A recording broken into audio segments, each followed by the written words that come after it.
90.9 The Vine, in conjunction with AreaSports.net, proudly presents The Sports Couch. The Sports Couch is 60 minutes of great local sports talk each and every Saturday morning as we visit with area coaches, athletes, and other media personnel to cover the area sports that's most important to you. Who will be on the couch this morning? Let's find out. The Sports Couch is on the air right now. We are back. Welcome to another edition of the Sports Couch here live on 90.9 The Vine Radio and on AreaSports.net, streaming live and also streaming live on WVYN.org. I'm Randy Olson in studio along with Danny Anselment. Danny, it's been a long time. Yeah, it just seems like basketball just got over, but back in the swing of this thing. Yeah, this is our first Sports Couch show since late March or early April. I have to go back and see. I know it was at the tail end of basketball season. We did a little bit with baseball, track, and softball there at the end of the season. But typically we do the Sports Couch during the high school sports season, and that, of course, is getting ready to kick off. There's actually already been a few golf matches played, but high school football season just a couple weeks away, and we're just about ready, aren't we? It'll be here before you turn around. Be here in just a couple of shakes. And got four different guests that are going to be on the show with us this morning. We're going to talk to Coach Justin Townsend of the Fairfield Mules here in just a few moments. Also, Brian Tackitt of the Flora Wolves will join us. New coach Jarod Kessler of the Mount Vernon Rams will also join us, as well as Coach Justin Groves of the Benton Rangers. So a few new faces joining us this morning on the Sports Couch. So when you talk to the coaches of these four teams, you'll also have a chance, Danny, to talk about four different conferences because they all play in a different conference. Yeah, you've got it from 1A, 2A football all the way up to 4A there, so quite a range. Yeah, you got the Mules, of course, in the Black Diamond, the Wolves in the Little Illini, and Benton, of course, in the River to River, and then, of course, the Rams of Mount Vernon in the South 7. So a chance to kind of touch upon four area teams this morning here on the Sports Couch. 60 minutes of great local sports talk. Little programming note for you. Some of you might have thought that maybe today was going to be the day that we're talking to Jay Scheidler, the Lawrenceville phenom basketball player who went on and played at Kentucky. But, again, that's next Saturday. So if you tuned in to see him and hear him today, it's actually going to be next Saturday. We look forward to that because that's been an interview we've been trying to get for about 5 years, isn't it, Danny? Yeah, Randy's done a lot of footwork there, and I think it'll be a show that people definitely won't want to miss. Yeah, you definitely won't. We'll be talking about his Lawrenceville days, his Kentucky days, and talking about what he's doing now and things that he's done in between. So there's a lot of catching up to do after 42 years. I played basketball against him back in 1976, and I tell you, still fond memories of that. What a guy, what an athlete, and it's going to be fun catching up with him and talking to him next week on the Sports Couch, so be sure and join us for that. Danny, you want to run through maybe what some of the pairings are going to be here in the first week of the Black Diamond Conference, and I'll get Coach Townsend on the phone for us, okay? All right. Looking at week one, it's going to be Fairfield hosting Johnson City. The Hamilton County Foxes will trek up to Edwards County. Carmi will take on Cesar, El Dorado versus Chester, and Christopher versus Vienna in week one of the Black Diamond. In the River to River, it's going to be Anna Jonesboro against West Frankfort. Carterville and Benton's going to kick off. DuQuoin will be hosting Massac County under a new head coach. Nashville and Carlisle. Redbud versus Pinckneyville. Freeburg versus Sparta. Sparta's got a new head coach. Always a very interesting matchup. Harrisburg is going to host Mount Carmel. Heron versus Waterloo. Murfreesboro against Carbondale, that Jackson County rival that's went on for, numerous years. Little Illini, it'll be Red Hill at Flora. Marshall at Lawrenceville. Olney at Casey Westfield. Paris versus Newton. And Robinson versus Oriana. From the Mississippi, it'll be Belleville Althoff versus Alton Marquette, Highland versus Alton, Jerseyville versus Granite City, Triad versus Mattoon, Waterloo versus Heron, Muscuda versus Columbia. From the South 7, Mount Vernon will make the trek up to Taylorville. Marion's going to host Rochelle, Centralia versus Salem, Carbondale versus Murfreesboro, Cahokia versus Collinsville, Belleville Althoff, probably the pick of the conference. They're going to host Elmhurst Catholic in a non-conference game. So a lot of interesting matchups already in week 1, Randy. And, of course, a lot of those are non-conference games in that week 1, but the Black Diamond Conference games are conference games, and Fairfield Mules will be in action in week 1. And let's talk to Coach Justin Townsend. They're the defending champions. They won a perfect 9-0 last year. Good morning, Coach. How are you? Good morning. Doing good this morning. Got practice going on this morning, I guess, right? We got practice going on. We got construction going on. Let me try to get somewhere where I can hear you a little better. Yeah, you mentioned construction, and we're going to put some photos up on the screen for those people who are watching us on the live stream. And, boy, great new facilities being developed there at Fairfield at the train yard. Yes, it's exciting time.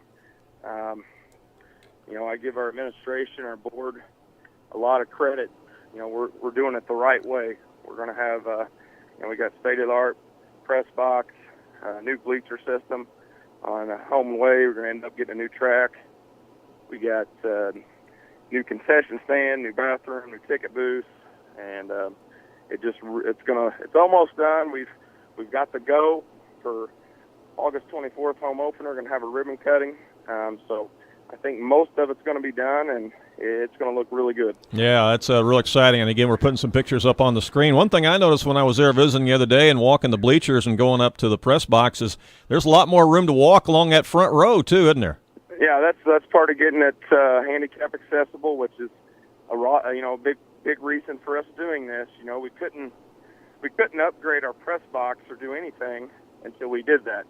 And so once you start doing those changes, basically you have to go all new, and you'll notice, if you're from Fairfield and you've been on the home side, there wasn't enough space for two people to walk by.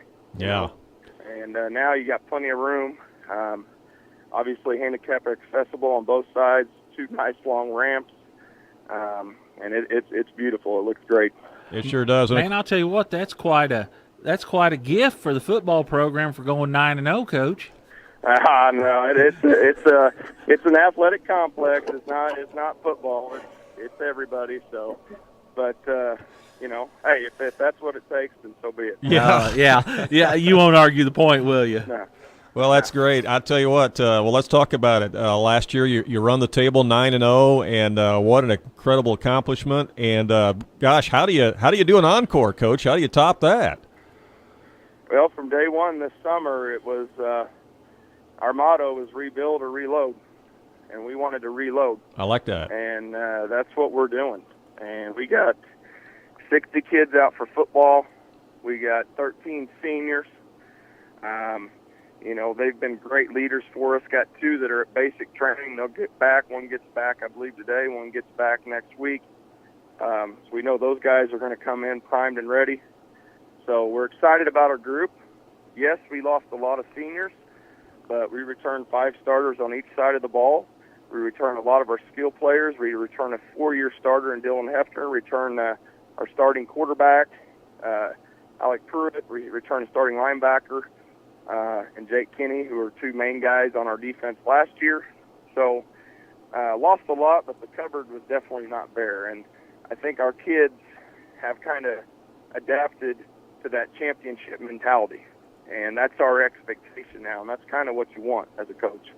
Yeah, Coach, some longtime coaches always said they felt that winning breeds winning and losing breeds losing. And at Fairfield, you've definitely got that winning momentum going over there on that Mules. And it sounds like your numbers are really high. I'm hearing some schools struggling with some numbers this season, even some bigger schools that you would think shouldn't be having problem or having some trouble getting kids interested.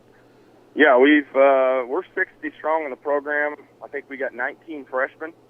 And in this day and age in Southern Illinois, a lot of teams are just playing fresh soft. We're going to try to play a full freshman schedule.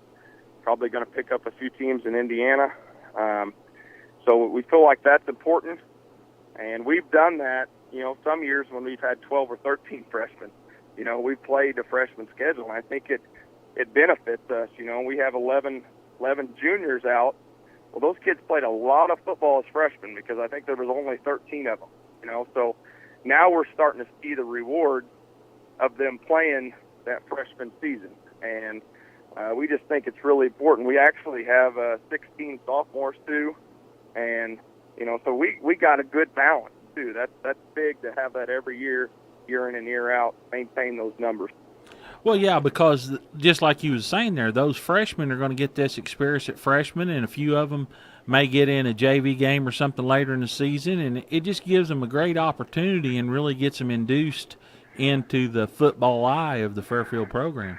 Yeah, we started something a few years ago. We ran a freshman jamboree that first Saturday after the Friday night first week home game or week 1 game. And this year we have 13 freshman football teams coming in on that Saturday. So wow. Right off the bat, we kick it off for our freshmen, and they see 5 different teams for about a quarter of football. So, they get a pretty good experience right off the bat, and it's been something really positive for our school and our community. Yeah, that's awesome. Well, I think most coaches, if you would tell them that they had 5 returning starters on both sides of the football, would be pretty happy, particularly with a school your size. That's not bad at all to have 5 starters returning on both sides of the football. No, it isn't. Now it is a little deceiving. I think 4 of the 5 are the same kid. So yeah. But that said, those same kids are going to be out there this year. So I do feel like we have some experience on both sides of the ball, and kind of going back a little bit, yes, we were very senior dominated last year, but you got to remember that a lot of these kids that are stepping up and playing now practiced against those kids last year. Right. Every day at practice. Right. And we were a pretty good football team last year, so you can't help but get better when you're repping against those older, stronger kids, and then you hopefully it pays dividends when it's your time. And I think we're starting to see that. Some things are coming together.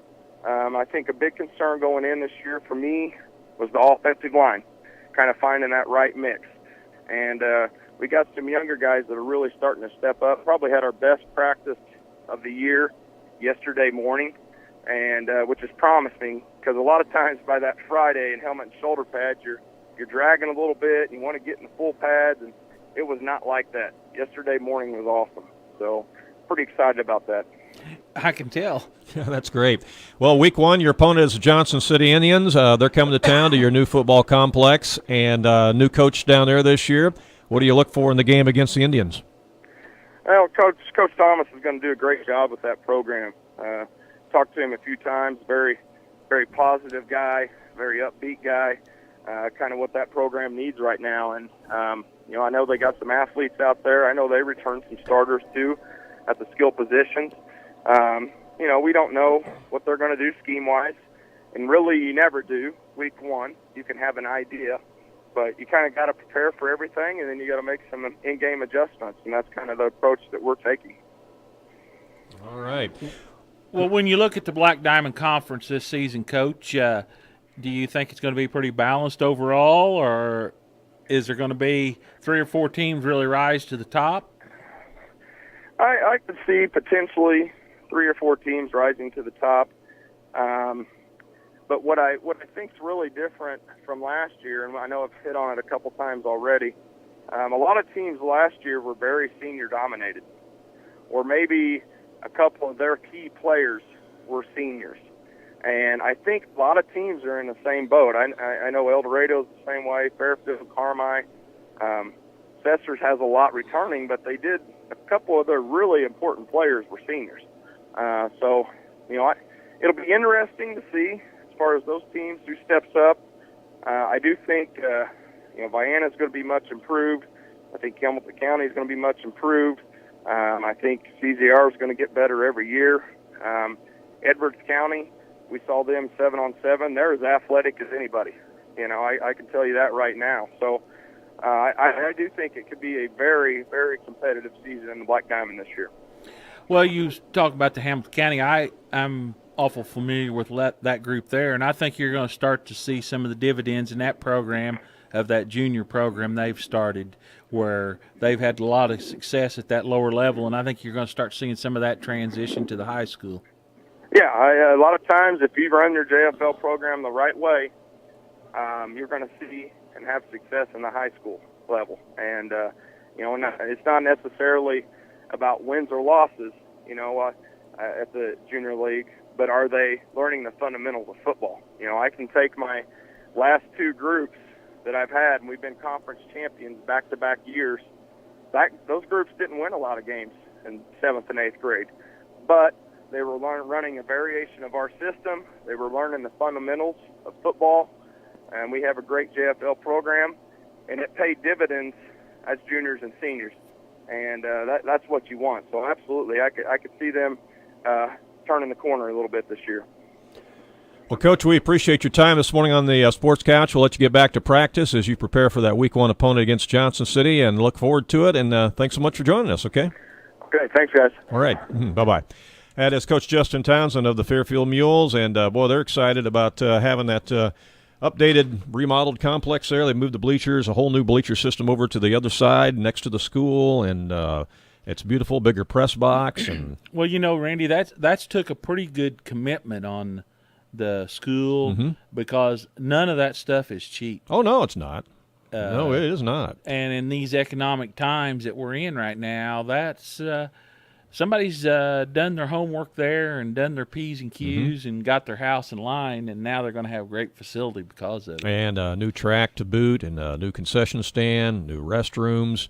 When I was out there at practice yesterday or the day before talking to him, he was joking and saying, even the restrooms, the upgrade there is going to be amazing because he said instead of having, like 2 stalls, you got like 12. Yeah. So he said just the ability to be able to handle more people there. And same way with the concession stand, and it's just, also that'll be something the IHSA looks at when they start issuing playoff games. Absolutely. And things. If you're going to have a crowd of people, you got to be able to handle them. If don't have a facility that can handle them, you'll get overlooked. And now with the new entrance that they have, and the fencing that they're going to have in place, it's going to be easier for them security-wise, too, to be able to draw people in for something like a playoff game. Well, and keep everything in check. Unfortunately, today's world, that's a thing that is definitely a big concern, and you've got to be able to control who comes in and who doesn't come in. Yeah, that is right. All right, well, when we come back, we're going to catch up with Coach Brian Tackitt of the Flora Wolves, see what's going on with their program, what they've been up to this summer, and what they've been working on in practice so far. We'll do that when we come back on the Sports Couch. Stay tuned. We'll be right back. It's the local sports talk show that everyone is talking about. It's the Sports Couch on 90.9 The Vine and AreaSports.net.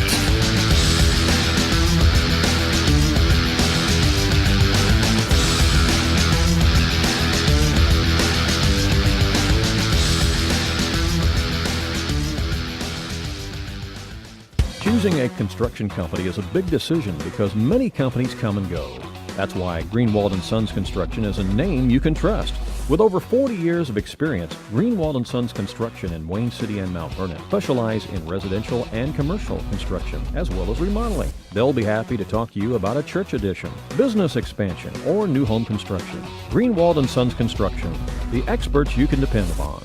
Their number is 895-2044. Real Life Radio thanks Fairfield Printing and Graphics for their partnership in local Christian radio ministry. Fairfield Printing and Graphics offers custom sizing for banners and signs, as well as yard signs, corrugated signs, and metal signs. Fairfield Printing and Graphics also specializes in custom t-shirts, business cards, wedding invitations, hats, bags, and much more. They are located at number 5 Williamson Drive in Fairfield, and their phone number is 842-4048. Are you going out of town for a vacation or a weekend getaway? What are you going to do with your dog? That's easy. There's Jaggers Doggy Daycare in Mount Vernon. Jaggers Doggy Daycare is your one-stop shop for overnight dog boarding, doggy daycare, as well as dog grooming and obedience dog training. It's your dog's home away from home, and they will thrive, and they'll get one-on-one attention by a great staff. More information is available on the web at jaggersdoggydaycare.com. Jaggers Doggy Daycare, 414 Main Street in Mount Vernon. Welcome back to the Sports Couch here live on a Saturday morning on 105.5 and 90.9 The Vine Radio, and also streaming live worldwide on both of our websites. Live video streaming right now at AreaSports.net and live audio streaming at WVYN.org. I'm Randy Olson, live in studio along with Danny Anselment. Talking high school football. We're just a couple of weeks away as kickoff is coming up on Friday the 24th. And right now we're going to talk to Coach Brian Tackitt of the Flora Wolves. Good morning, Brian. How are you? I'm doing well. How are you guys doing? Good. What have you been up to all summer? What's that? I say, what have you been up to all summer? How's it been going? Not a thing. Haven't had anything to do all summer. I bet you haven't. It never really stops, though, does it? I mean, we talk about practice right now, but you're literally practicing weightlifting and doing things year round, right? Yeah, we started about January, and not that the kids ever really stopped, because we're lucky enough to have the weight training PE at that class at Flora. So, all those guys are in that class year round, but we bring them back together as a team right after Christmas break in January, and we meet 3 days a week after school, and they've got their lifting routine they do in the morning, and then in the evening or after school, they finish up what they don't get done, and we hit the agility stuff and footwork stuff pretty hard after school. And to get the occasional warm day, we head up down to the football field or the track or do something, and then school gets out, and we pick up then in the mornings during the summer. So pretty busy. What's your numbers look like this year for the football program at Flora? We got about 40 kids. Every coach would love to have a little bit more than that. But, we were, since I've been here, enrollment's gone down a little bit. We used to be around 50, but that was when we had an enrollment of about 425. So we're about 350 now, and we've only lost about 10 kids. So, really, 40 for us, is probably pretty good and about the norm for us in recent history. Well, with an enrollment of 350, I would think that 40 kids probably isn't too bad, actually. Yeah. Yeah, no, that's pretty good. And with our roster, the only negative thing is of the 40, 15 of them are freshmen. So we got bigger numbers at the lower levels, only 13 upperclassmen. So that's our issue. But hey, we want what we got, and we'll go with that. As far as what do you got returning starter-wise on both sides of the ball? What do you got coming back? Yeah, we got Quentin Smith will be our quarterback this year. He's a senior. He's done a lot of quarterbacking for us at the younger levels. Unfortunately for him, last year, when our starting quarterback from last year went out, he would have stepped up into that role and got some experience, but he was out with a separated shoulder himself before that happened, so he missed out on getting some quarterbacking experience until about weeks 8 and 9 when he got in there and did some. But he'll be our quarterback, and he's a good kid, and I like how he takes command of the huddle, and he's a good leader. Andrew Pierce will be our running back this year, and he filled that role last year for us as well too, and does a good job. He's a tough kid. On the offensive line, we are lucky there. We returned 4 of our 5 starters from last year. Now the one kid that we lost was a two-way all-conference kid, and he was good, but we've got a lot of experience, back at the offensive line.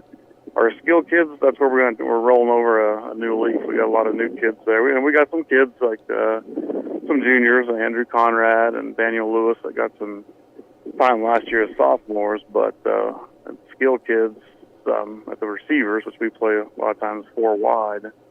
A lot of those kids are either going to be freshmen or sophomores that didn't play too much last year, but we expect a lot of big things from them. They got a lot of good talent there. And on defense, we had some guys coming back that started for us last year too. Cameron Eccleberry and again Andrew Conrad played a lot there in the secondary. We're at Blaine Dickey at defensive end, and last year as a freshman was started every game for us there, and this year he's a veteran of that defensive line as a sophomore, but he's good. We expect more things from him this year too. On defense, we lost quite a bit, but we got that mixture of some veterans with experience and some young kids that are hungry. So we're kind of like the theme of our roster this year.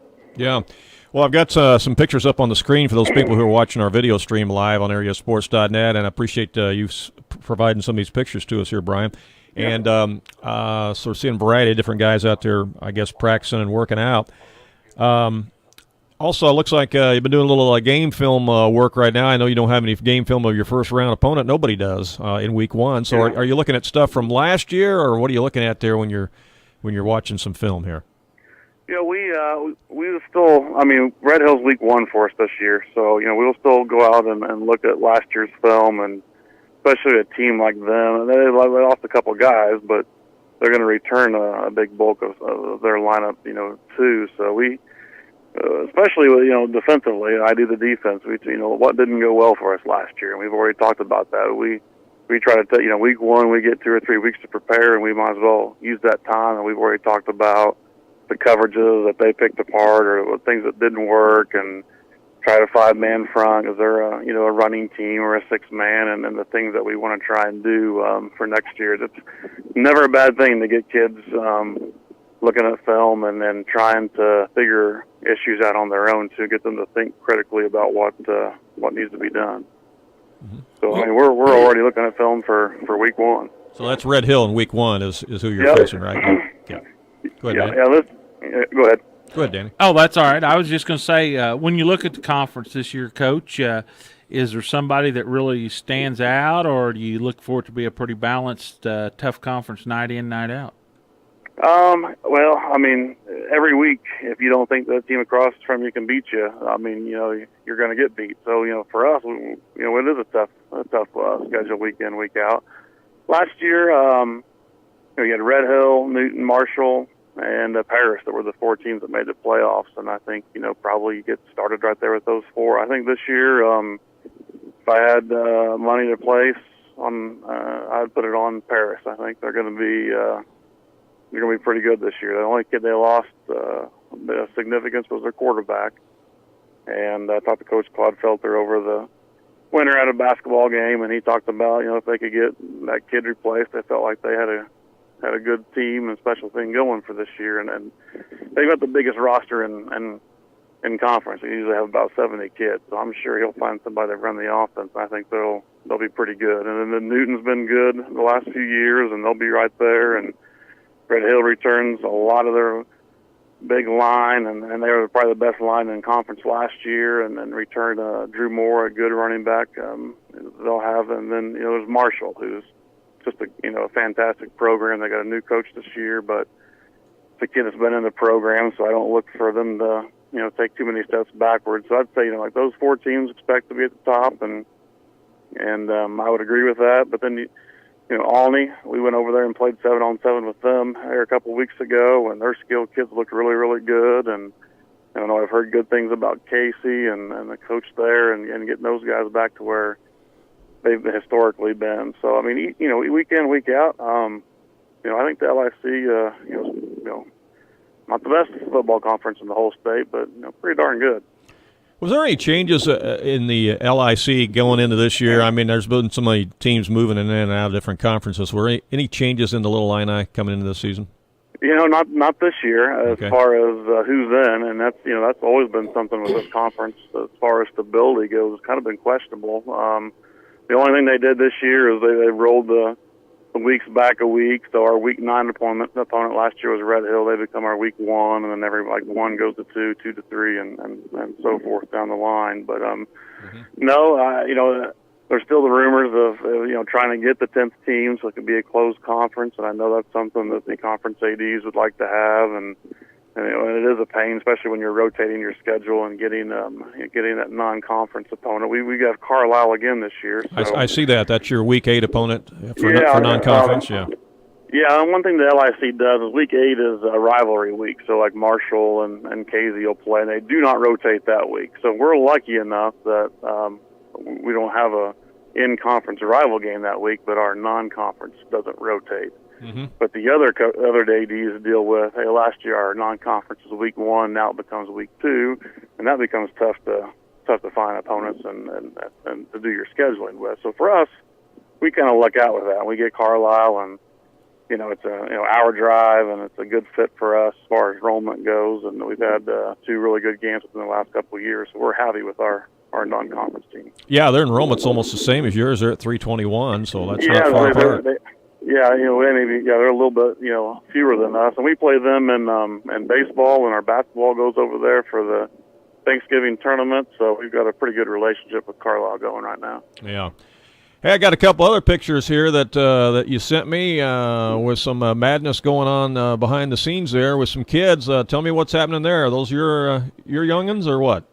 A couple of them are, what we do with the new rule and walkthroughs and hour long and got to wait a couple hours and then have practice. So we get the kids in and we we just stay here at the field house. We're lucky enough to have a place here on site at the football field that we can keep the kids congregated and football. I talk about being a brotherhood and all that good stuff, and it is if you emphasize that. And we try to, and we had the kids stay the 2 hours in between sessions, and they were playing Madden, and we had bags tournaments going on, and I mean you'd be in one section of the field house and you hear an uproar and kids would rush to the TV and someone just had a pick six, and Yeah. so they play a lot of Madden and some video games. And then I think I sent you a couple of pictures.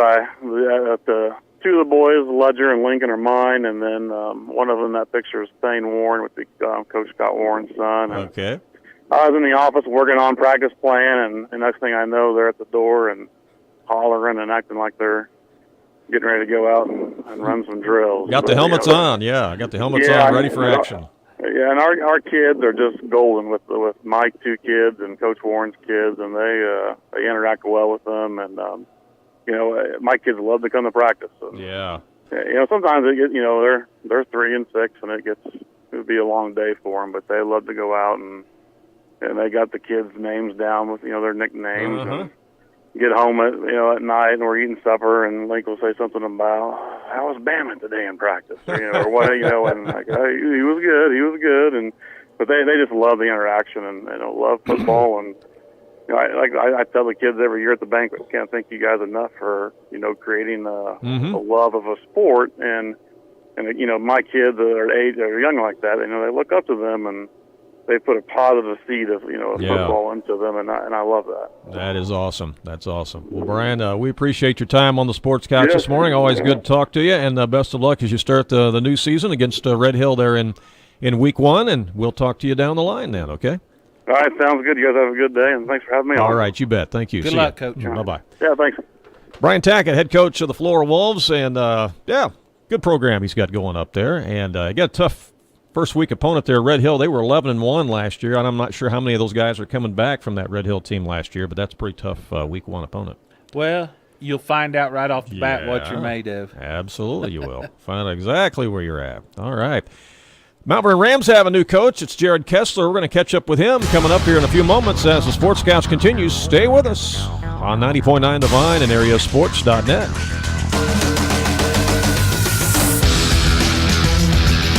It's the local sports talk show that everyone is talking about. It's the Sports Couch on 90.9 The Vine and AreaSports.net.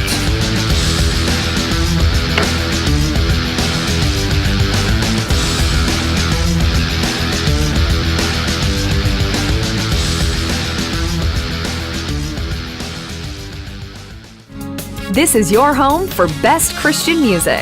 WVYN, Blueford, Wayne City, Fairfield, Mount Vernon. And now on Translator, W288CO Centralia, broadcasting at 105.5. A service of Real Life Radio Foundation. The best Christian music, 90.9 The Vine. The radio ministry of 105.5 and 90.9 The Vine appreciates the underwriting support of Guero's Mexican Restaurant in Mount Vernon. Guero's offers the finest Mexican cuisine in a pleasant and inviting atmosphere in the heart of Mount Vernon's downtown. They are open 7 days a week, 11 to 9 Sunday through Thursday, and 11 to 10 Friday and Saturday. They are located at 222 South 9th Street in Mount Vernon. You can find them on Facebook, and their phone number is 315-6369. Crawford Plumbing LLC in Woodlawn is licensed, bonded, insured, and ready to serve your household and business plumbing needs. From leaky faucets to complete plumbing systems and repair, Crawford Plumbing in Woodlawn is a full-service plumbing company. They can be reached at 618-242-3360. Crawford Plumbing in Woodlawn is a proud underwriting sponsor of Real Life Radio. You've heard the old saying, practice makes perfect. Well, there's actually a lot of truth to that, and you can get one-on-one instruction in baseball, softball, basketball, as well as speed and agility drills at the Sports Zone in Fairfield. The The Sports Zone has been in business for quite some time now and has helped many area boy and girl athletes excel in their sport of choice. Lessons and practice times are available at convenient times that meet your schedule. The Sports Zone is located on Delaware Street in Fairfield, and we appreciate their support.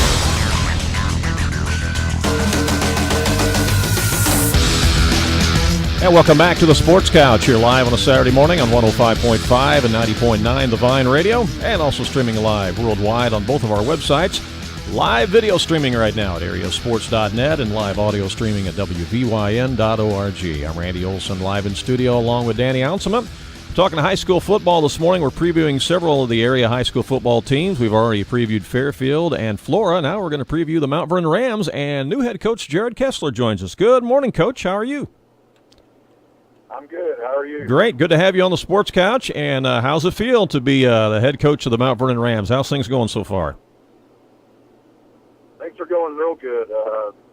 Very happy with where we're at, and I'm looking forward to the season. Well, of course, it's well known that the Rams, have not won a game in quite a long time, 21 in a row, and so you have to come in and you have to kind of change the mindset a little bit and not dwell on the losses, but just trying to get better one step at a time. And I think with you, that starts with the basics. Isn't that true? Yes, that's been our main focus is getting back to basics, working on technique, fundamentals, cleaning things up. We've got talent. We've got to get things cleaned up with the basics. I think if the kids do that, we're gonna see some success this year. And we've had some really good attitudes with the kids. They've been very positive, and they're excited, and the coaches are excited. So we're in a good spot right now. Well, for those people who are watching our live video stream on AreaSports.net, we're putting some pictures up on the screen too that are on your Facebook page there with the Rams, and a lot of emphasis has been put on weightlifting and getting stronger, isn't it? Yeah, we've been doing a really good job in the weight room all summer. Carrie Hammond, our athletic trainer, has put in a lot of work and has been implementing the weight system since practice started, and I was doing it all summer, and we've been doing a lot of speed work, getting faster, getting stronger, and I think it's paying off right now. Of course, you're not a complete stranger to the Rams program, having been there before. You were there under Coach Shaner once before you went away and did some work with one of the college programs. But I'm sure it's a good feeling to be back and a chance to finally put your own stamp on things as the head coach. Yeah, I've been wanting to be a head coach for quite a while now, and to get this opportunity in Mount Vernon where I wanted to be, and it's really exciting, and I feel like I have a lot to offer, and I feel like I can make a difference here, and so I'm really looking forward to it. I'm ready to kind of put my own stamp on it and show people that I'm capable of doing the job, and I think the kids are huge right now with their attitudes and stuff. It's been a good start. I think we're going to see a big difference this year. Well, so much of this game of football is a mental game, and if you can get them to buy into what you're trying to do and provide that positive attitude, that mental attitude part of the game really goes a long way, doesn't it? Yeah, we had a good talk with the team last night, and we talked about mental toughness, and football's a tough sport, and if you mentally break down, your body's going to follow right behind, and so we talked to them about that, and we've got some tough kids, and we're just really excited about getting this show on the road. We definitely need the next 2 weeks to practice, but I think week one we're gonna be ready, and we're ready for Taylorville to come here, and we're hoping to compete really well with them and hopefully get a victory. Well, let's talk about that first week opponent, because Taylorville Tornadoes come in, and of course that's a good football program. They're going to definitely test you for sure. They got some good athletes, and you're going to know exactly where you're at after you play that week one opponent, aren't you? Yeah, that's been our main focus right now. Taylorville's a real good program. I don't think since we started playing them, I believe it's about 6 years ago. I don't think we have beat them yet. It came really close, and I've got confidence in the coaching staff and the players that we can pull out a victory this year. Well, Coach, how's your numbers look this season? We've been kind of up and down throughout the summer, but once practice got started, we've been hovering around 50 kids. It's not where I want it to be, but we've got to start somewhere, and the 50 kids we have are dedicated to the sport, and they're putting in a lot of hard work. So we're going to make it work. Well, that seems to be the comment all over Southern Illinois right now. The numbers, some teams are, especially with smaller enrollments, are having trouble getting enough kids for freshman football, and they're trying to figure out how to get those kids some more experience at some younger levels and stuff. And everybody loves a winner, so when a guy gets things going the right direction, those numbers will increase just because kids want to be a part of it, won't it? Yeah, I believe so. I mean, winning is a cure-all, and we believe as coaches and as a program that we can get this turned around and we can get some wins this year and start getting the ball rolling in the right direction and hopefully see numbers improve year to year. I'd like to be at 80 in 3 years and have the program going back on the right track. Well, Coach, patience sometimes is a hard thing, but you can't fix things overnight. And as long as you're making improvements and kids are learning, and not only just the football, but all the things that go along with high school athletics, there's so much life values go along with that I don't think people give them enough credit. Right. Well, we sure are trying to get everything done in 1 year, but there's a lot to do to turn a program around, and we're working really hard at that. And kids have a lot more going on.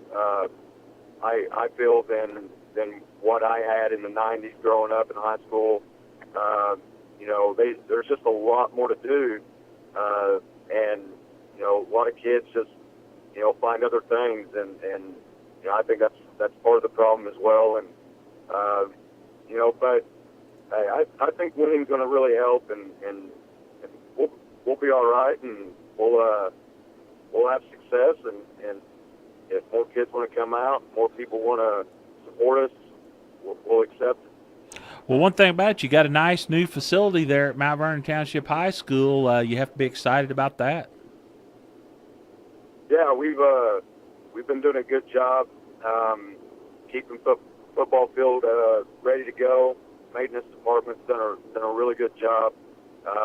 We've revamped our practice fields this year, and they're looking really good. And things are looking up, and we're trying to keep positive, and I think the kids are seeing that the school cares about them and the facilities they have, and I hope that changes some minds and kids want to start playing. Hey, I want to give you a chance to talk about your assistant coaches too. Who you got on the coaching staff with you there this year, Coach? Well, I brought Seth English along as an offense coordinator. He's been a head coach at Sparta. He came here about 6 years ago, and he coached under Coach Shaner as well for about 3 years. And I brought him back, and also brought Ron Bradford back that used to coach. for Mount Vernon, and he's helping out with special teams. And I brought on some new coaches, and they've been doing a really good job. Eric Bradford's been a really good job, doing a good job at DBs. He's been learning a lot, and putting in a lot of work. Coach Whitfield is our O-line coach. He's been talking with Coach English a lot and getting things figured out with O-line, and we're looking really good there. And Alex Jennings is my D-line coach. Putting in a lot of work, and we're trying to get kids to play D tackles and D ends and figure out who can help us the best. We've got some good things going, and I've mentioned Carrie Hammond before, the athletic trainer. She's been really helping out in the weight room, and we're young, we're as a coaching staff, and we're learning as we go, and but these guys are dedicated, and I appreciate them, and they're doing a good job. I want to give you a chance to promote your Meet the Team night. What night is that going to be? Is that going to be a week from Friday, or when is that? Or next Friday? Next Friday? Mm-hmm. Yeah. Yep. Meet the Team's Friday, and we're hoping to show everybody what we're capable of doing, and we're excited about that. We have our fall pictures Wednesday at 3:45 for the football program, and the kids are getting all dolled up for that. And, we're ready to go. I mean, we've got to have a good week of practice this week, and it'll be game week, and we're excited. Well, that's great. Well, again, we welcome you there as the new head coach of the Mount Vernon Rams. Wish you well, and good luck there as you take on Taylorville in week number 1, Jarod, okay? And all right, I appreciate it. Thanks for your time this morning. All right? Take care. All right. Talk to you later. Bye-bye. It's Jarod Kessler, head coach of the Mount Vernon Rams, taking over as the new head coach here in his first year. Brought some other new assistants along with him too, Danny. And it's not an easy thing to turn around a football program that hasn't won a game in about 3 years. They have went 21 straight weeks without a win. That's almost 3 complete seasons. And that's it's not easy. That's a pretty tough culture to change. Some other schools have experienced it, and it's just hard work and effort can make that change, but it won't change overnight. And you got to take baby steps. You got to walk before you can run. That's right. And I think that there's also been some assistance provided there by some of the other coaches in some of the other sports there. I think that Coach Clint Turner has been helping them out, too, with speed and agility. I saw on the track all summer long. Clint's worked with a bunch of kids, not only football, but anybody that wanted basketball, to be involved. any of the other sports that want to work. He's been out there with them, right? It takes everybody to raise a kid, and takes a village for all these teams to be successful. All the coaches put in a lot of time and effort. They got to do a good job of sharing athletes, and they'll get it turned around. Mount Vernon's got too much of an enrollment now. The conference they play in makes it double tough to make that happen. Yeah. But they'll get things turned back around up there. Didn't have a chance to ask Jarod who he thought the ringleader would be this year in the South 7 Conference, but, until somebody knocks them off, you figure that Belleville-Altoff's going to be there in the mix. But Marion Wildcats, have always been good, too, year in and year out, so you can't discredit them either. Well, the thing about Altoff is if they've needed a player, they probably found him over the summer. And probably across the river, right? Through the woods and across the creek. Yeah, it could be. Centray will probably still be Centray, although, the Williams boy has finally graduated, and, of course, he did everything for them. And so, they've lost some talent there. He was such a threat, Randy, with his arm and his legs. Everything. And, kids like that are pretty tough to replace. No, they really are. And he'll be tough to replace in basketball for the Orphans, too, when the time comes. But anyway, I think that if you can just get that first win, and whether it comes, week 1 against Taylorville or it comes somewhere down the road, they play Dunlap in week 2, they play Triad in week 3. If the Rams can find a way to get a win in one of those first 3 games, that will change attitudes incredibly. Oh, absolutely. Yeah. that'll be one of the biggest challenges is to keep that that losing mentality from jumping in the huddle. You got your schedule up again where you can run through those for people who might have joined us late, what the week 1 schedules are going to be, and then I'll get our next coach on. All right. From the Black Diamond, it's going to be Fairfield hosting Johnson City. Edwards County is going to host Hamilton County. Carmi is going to have Cessna. That should be a good matchup there. Those two teams will be in the upper part of that. El Dorado is going to take on Chester. El Dorado lost a lot. Chester's always there. Who knows what's going to take place? And then a much-improved Vienna team will take on Christopher. In the South 7, it's going to be Taylorville versus Mount Vernon. Marion's going to host Rochelle. Centralia Salem. They're going to renew that rival up there. Carbondale versus Murfreesboro. Cahokia versus Collinsville. And Belleville-Altoff versus Elmhurst Catholic. And we're going to talk a little bit about river-to-river football right now as the coach of the Benton Rangers joins us, and that is Justin Groves. Good morning, Justin. How are you? Good morning. I'm awesome. I'm losing my voice just a little bit, but that's a good sign. You're doing all these radio interviews this morning all over Southern Illinois. Everybody wants to know what's going on with the Rangers, and how's things been going so far? Well, I'll tell you what, we had obviously got to put the pads on this morning like everybody else. Mm-hmm. We saw some good things, and we got a list of things we need to address and get better at, but we'll have that every day. It doesn't matter the practice. So today we've got to see our kids for the first time really go live in full pads, and we took some boys and went and had breakfast, and now we can kind of get our day and get our tours done and all that. We'll get back after it this season. Well, you've had a busy summer too, doing a lot of things. I know you had a pretty active camp this summer, Ranger football camp. Tell us about that.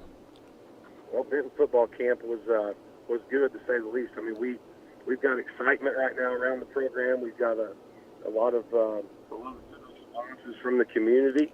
I'm a big kind of hometown guy, and I think before you can help change things around the world, you better start right at home and take care of business. We started kind of at our school and worked our way out, and our kids are buying into the way our coaches think and believe, and we're starting to build a real sense of pride at Benton High School, and especially with our football team. Well, you talk about that pride, and you talk about that assistance and community love and all that. You got a little bit of community love by, I think, a local business that helped you out with a new ladder program there for your guys to train with. Talk about that. Yeah, we use lineman ladders for a lot of our footwork drills, and we take a lot of pride in our offensive line. It's going to be kind of the heart and soul of our team this year, and got a new coach in Austin Dixon to head that crew up, and he's a phenomenal young coach. Got him from Marion. He was there when I coached there a little bit with Kerry Martin, and I actually coached there with him under Walter Skeet for I think 6 years. And one of the things we had was some ladders that were a little bit lower quality and had some issues, so we were decided to get rid of those, and we ordered some new ones from Hobbs Service Company here in town, and he delivered them, and I was amazed at how nice they were. Quality work, better than anything you can buy that I've found online or anywhere else, and even took our old ones and fixed them up and prepped them so we could use those with our youth kids. They're a little bit smaller, so they weren't perfect. Yeah. But little things like that make your coaches happy, and then in return, your kids get a motivated coach out of the deal. So they're excited, and they put a lot of work in. We've really focused on making a solid front line to protect our new starting quarterback and our running backs. We've got some young kids, so we're really proud of that and making great strides there. Yeah, we're showing some of the pictures of the ladder program and the guys working with it on the screen right now with those people who are watching our live video stream on AreaSports.net. I think Danny's got some questions for you about numbers and things. Go ahead, Danny. Yeah, Coach, I was just kind of wondering, how's your number situation there at Benton? It seems like throughout Southern Illinois, numbers are a little bit lower this season, especially at some lower levels. Some freshman teams are having trouble getting enough numbers to have a freshman team. How's things at Benton? Well, we got about 30 freshmen right now. We've actually lost, a few for different reasons, but we got about 30 solid ones. I think our whole program is a little over 70, right? 73 or so. Wow. Man, you've got some of the biggest numbers, Coach, of anybody around. We just talked with the head coach at Mount Vernon. They've got 50. Yep. Well, there's people that, don't believe too much in numbers. I think if people want to be around you, that's a sign of good things. So. Well, that is great. That is great. Well, as far as the conference shakes out, how do you see the River this year, particularly your Ohio division? I hope we're able to compete, every Friday night once we start conference play. I know Murphy's going to be loaded. Heron's always going to be good, and got some new coaches and some things going on. We look forward to a battle with Frankfurt. We're going to go out and give them everything we got, and hopefully at the end we'll be in the mix for something. You got Carterville week 1. What do you think about the Carterville Lions? Obviously well coached. I know they lost some key people, but people would say that about us. So I hope to go out there on the 24th and have a nice competitive battle, and then at the end, win, lose, or draw, if we'll give it everything we got, I'll be happy with the result. Well, you mentioned you got some young kids, including 30 freshmen, but I'm sure you got some starters returning too, so the cupboard wasn't completely bare. True? No, that's true. We're going to be young. If anybody asks, we are going to be young, but I think we've got some talent there, and I'm excited to see how these things develop over the next couple of weeks. And hopefully next time we talk, I'll have a little bit better feel for how we're doing. Unfortunately, right now, I've got to get on with another. I know you do. So I appreciate the call and everything you do for Southern Illinois sports, and let's talk again real soon. We will, Justin. Thanks so much for your time. I'll let you go. Appreciate it. Thank you. Bye-bye. Justin Groves, head coach of the Benton Rangers. He's doing radio interviews all over Southern Illinois today, too, and good guy, and I think he's going to do some special things there with the Benton Rangers. And, anytime that you've been an assistant coach under Kerry Martin, you've picked up a few things. You might have learned a little bit if you probably learned whether you wanted to learn or not. Yeah, I didn't have a chance to ask him that, wanted to, but we'll talk about that maybe down the line. But, you can bet that he's got some special plays and schemes and stuff in his back pocket, courtesy of Kerry Martin. Well, the numbers, Randy. I'm impressed. Oh, yeah. To have 70 kids, that's as big a number as we've heard. Well, their enrollment's 547 at Benton. Yeah. So to have that many kids, that's darn good.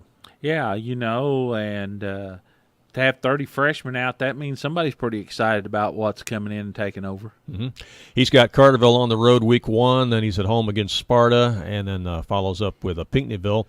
Those teams, of course, on the other side of the conference, so their first real conference game against an Ohio division opponent will be week 4 when they take on Heron. Well, you got Heron, Harrisburg, Massac County's under a new coach. There's 5 new football coaches in the area, so it'd be interesting to see how some of these guys, what kind of things they bring to Southern Illinois football. Coaching merry-go-round, as it is, and we've seen that in basketball too, which we'll get to later on. You're going to see a lot more of it. I think we will. If culture doesn't change, you'll see a lot more. Yeah, I'm afraid that culture is a big part of that. It's no fun for some of these coaches to coach anymore. It's just so difficult, and something's going to have to change within our society there and with the parents. And another thing I heard, several teams in Metro East are having trouble getting officiating. That's a problem, too. Real lack of officials, people just not getting into that anymore, and as guys retire, they're not being replaced, and it's going to become a problem. Yeah, I was reading an article yesterday. Some teams are going to have to move games around because they've got a limited number of officials, and they're going to have to schedule games on days officials are available. Isn't that something? Hard to imagine, isn't it? That is amazing. It really is. Hey, let's shift gears here, talk about a couple other things. The 100th PGA Championship being played over at Belle Reve Country Club over in St. Louis. What a feather in the cap for St. Louis metropolitan area and the throngs of people that have been coming in there. The economic impact is incredible, Danny. Yeah, I'm not a golf guy, but I guess that is such a major deal there. I guess it's unbelievable amount of people that are flogging into St. Louis to see this event, and a big feather in the St. Louis's hat. It really is. And round 2 was suspended a little bit early yesterday due to the rain, so they had to start at 7 o'clock this morning. So some of the guys like Tiger Woods, who was suspended in the middle of round 2, he has to play 11 holes this morning to finish up round 2 and then come back this afternoon to play the 18 for round 3. But his first hole this morning he birdied, so as we took the air this morning, he was already 4 under. And so look out. Tiger's going to be in the mix, it looks like. Yeah. And with him in the mix on Sunday, how crazy will it be over there? It'd be unbelievable. I mean, they've already been parking people at Chesterfield Mall and busing them in because you can't drive close enough to Belle Reve Country Club to get there. So you have to take alternate transportation, and for many people that's been buses. It's been unreal. Crazy, isn't it? Crazy. How about our St. Louis Cardinals, particularly Matt Carpenter? I'll be the first to admit I was ready to ship this guy off and trade him back in May. I really had given up on him and thought there was no hope. Well, I'll freely admit that. To have a turnaround like he's had has been unbelievable. Oh, it is. You know, he went from one of the worst players in baseball to one of the best players in baseball in about 3 months. Crazy. I mean, he was down literally to 140 and looked really, really bad and lost at the plate. And now he's nearly 300, leads the league in home runs, leads the league in, I think, 5 or 6 different offensive categories, and now is a serious MVP candidate in the National League. Yes, if the Cardinals can continue this push they got going right now, they will even make him more of a contender on that. But it'd be hard for him to be a legitimate contender without the Cardinals making the playoffs. They are making a move, though. They are, I think, 4 or 4.5 out now on the wild card, and they've leapfrogged over 2 teams so far. So they don't have as many in front of them now as they did. I don't think they're going to win the division. I think the Cubs are probably still going to win the division. But if they can get in the playoff through a wild card, anything can happen, as we well know. Yeah, you know, the young pitching has really come in and brought some revitalization to that bullpen. That thing was such a disgrace. Something had to be done there, and I just can't believe that it takes as long for things to happen. You know, I'm not getting paid millions of dollars, and I can tell you right off the bat that the Cardinals bullpen, I said here with the last radio show we done, I said the Cardinals bullpen is not good enough to compete, and they're sitting here trying to tell me it is, and it didn't take long to see that it wasn't. No, and sad enough, we wasted about 3 months there of baseball season trying to prove to everybody that the bullpen was good enough, and then finally they realized it wasn't. Well, you know, sometimes you just got to eat crow and go on. Yeah. You know, and the Cardinals still have some players on that deal that they're going to have to do that on. Sometimes you just got to cut your losses and move on. You made a bad judgment, you made a bad call, and you pay the price for it. Yeah. The Greg Holland experiment was expensive experiment, $14 million. Well, he still put the shaft to the Cardinals last night. He walked in the winning run for the Cubs, so the Cubs could win last night for the Washington Nationals. Right. You know, why did Washington even want him? I can't figure that out. That's weird, isn't it? You know, Dexter Fowler, his time has to be pretty well up and limited in St. Louis. I mean, they're going to have to eat the contract. Well, Brett Cecil's another one. Gregerson, some of those guys. Right. You know, it's just sometimes you got to clean the house. But how about the young guys, the young guns from Memphis? I mean, the entire 5 pitchers that were in the starting rotation for Memphis at the start of the year, they're all up with the Cardinals now. Their entire starting rotation's up with the big team. Stubby Clapp's got to be saying, hey, guys, cut me some slack. I have nobody left. You know. He's calling up Double-A guys. You know, hey, guys, I'm down here on a deal to win 100 baseball games, and then you's raiding my talent. Oh, my goodness sakes. But I will say one thing. I'm much impressed with the new coaching staff. You talk about changing the culture and some things like that. Better attitude, isn't it? It sure looks to me like they've done that. The Cardinals have quit striking out so much. That was a change that I was calling for quite a while. I just couldn't believe that.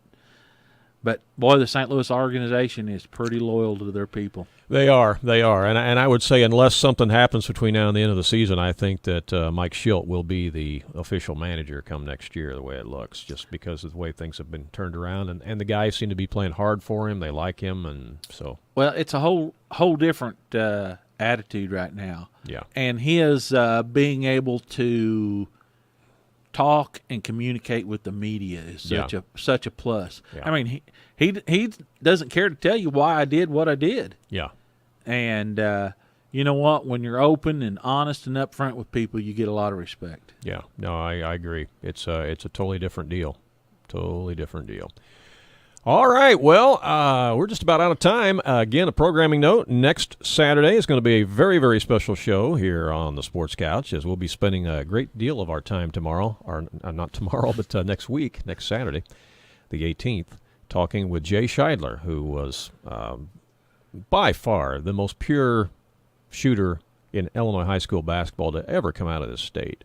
And those of you who didn't get a chance to ever see Jay play in high school, boy, did you miss something, because it was something else. He had a picture-perfect jump shot, as you see on the screen right now. His form was unbelievable, and the way he could elevate on the jump shot was truly amazing. We'll talk to him about his days at Lawrenceville and those state tournament runs that he made, all the records that he set. We'll talk to him about that, talk about his days at at the University of Kentucky with the Wildcats, where he won a national championship with Coach Joe B. Hall back in 1978, and some of the other great guys were on that team with him at Kentucky. And we'll talk about what he did after college and what he's done all these years in between and what he's doing now.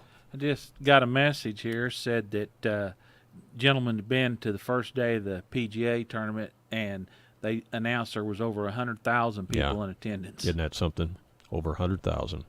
Yeah, and I heard that they oversold it yesterday, and so unreal. So anyway, join us next week for the Sports Couch. Jay Scheidler will be our main guest, and we'll spend a lot of time with him. And I know there's a lot of people that also played basketball at that time when Jay did that have lost contact with him through the years, and they're looking forward to hearing that too. And that's going to be a lot of fun.